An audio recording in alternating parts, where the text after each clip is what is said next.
They say good fences make good neighbors, and if that's true, no fence makes a better neighbor than this one. It's tough, durable, and guaranteed for the life of your house. And best of all, it's maintenance-free. It's not made of wood, it's actually rigid vinyl plastic that can withstand heat up to 900 degrees. This new house needed a fence for security and pet control. The owners wanted 2 gates, and because the terrain slopes in the backyard, they chose a fence built especially for their needs. Contractor Mark Carter came up with a style to complement the home's design. This one, as you can see, is 7 foot tall.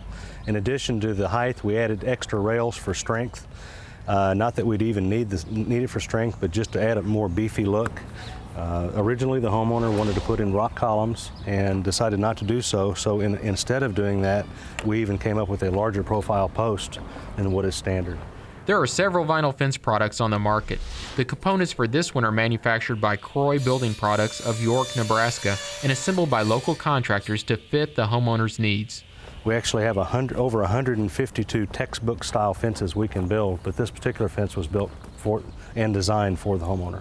The vinyl posts are made with titanium for strength and heat resistance. Parts like posts and slats come in tan, white, and gray and can be selected for whatever look the homeowner wants, from privacy fence to decorative borders. The parts are prepared almost like wood. Slots for cross rails are routed.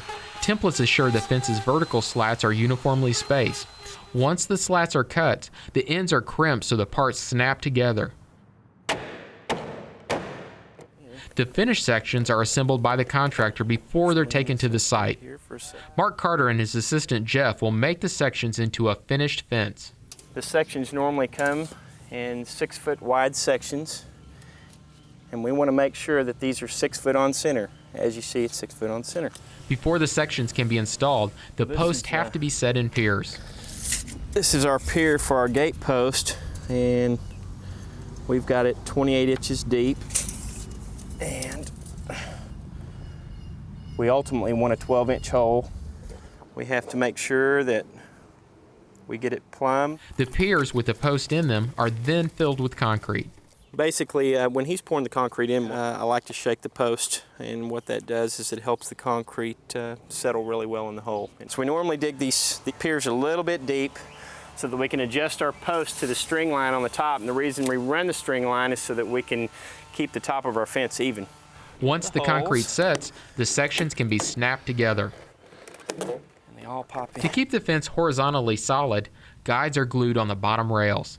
As this glue dries, it will contract and suck itself back in, and it won't move. Perhaps the trickiest part is installing the gate.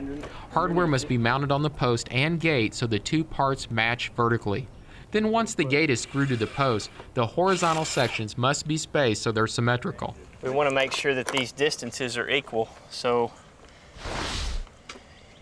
you might have to play with it a couple of different times.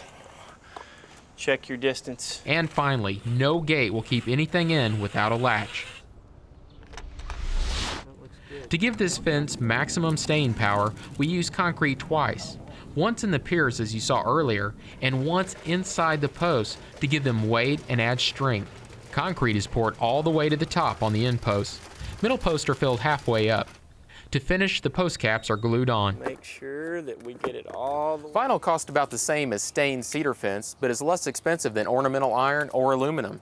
Since it's permanent and never requires painting, it's certainly one way to make good neighbors. Case closed.